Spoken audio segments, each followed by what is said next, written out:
Imtex Forming is one of the largest shows for metal forming industry in the country. I'm sure this Imtex Forming will also bring a lot of decision makers where we can showcase our products. Not just showcase our products, we also expect to see if we can collaborate with the industry partners. At Sinar, we will be displaying laser cutting machine, a press brake, and also welding automation solution in this Imtex. The machines will be equipped with a very advanced software that has been developed in-house.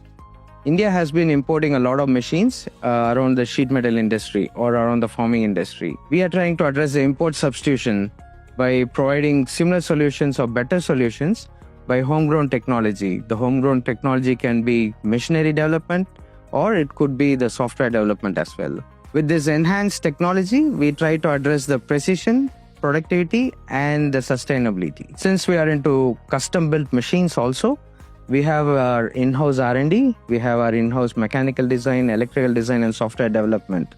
With all these, we are trying to adapt into the Make in India initiative. As with any international exhibitions, Imtex Forming, which is also India's largest metal forming shows, these shows also lets us innovate and grow along with our customers.